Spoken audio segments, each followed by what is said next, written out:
泡了1-2个小时的捞汁小海鲜，刚从冰箱拿出来，赶紧试一下味道，还不错，挺好吃的。很多朋友说我很少吃海鲜，第一是我们这边很少会买到我比较喜欢或者是满意的海鲜啊。我今天就是买的这种鲍鱼啊，然后一些花螺、花甲，然后虾的话呢是冰箱里面的解冻了的，放一点葱姜米酒，给它处理干净以后焯一下水，煮熟了以后就放到冷水里面，放点冰块冰镇一下。我喜欢吃那种新鲜的鱿鱼，但是买不到。配菜有2份，姜蒜啊、洋葱、青红辣椒、香菜。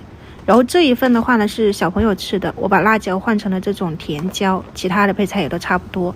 喜欢辣的还可以放一点辣椒粉，增加红油，然后芝麻用热油浇上去泼2次，这样就可以了。生抽我一样放了半碗，然后挤上了2圈的蚝油提鲜，一点点鱼露，我还放了一点莲花味精，一点点盐，不要放多了。花椒油他们放的是香油，那一次有朋友说让我试一下雪碧版本的，我今天就倒了一点点哈，不要倒太多，不然太甜。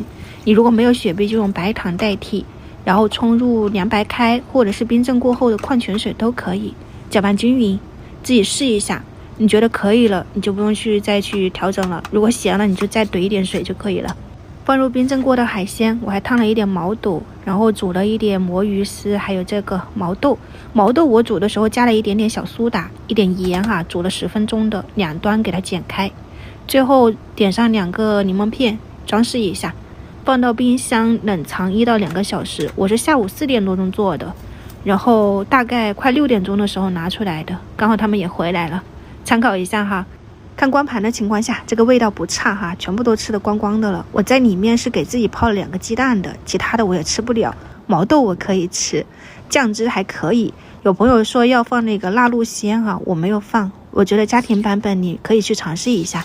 然后晚上的话呢，就搭配了一点点瘦肉，一点蒜末、黄豆酱，炒了一个菜心。很简单的晚餐，供大家参考一下。我是下午调海鲜的时候给自己做了一个土豆泥拌面，我就不吃晚餐了，这些都是他们的了。你们喜欢也可以在家里面去尝试一下。今天就这样了哈，明天早上再见，拜拜。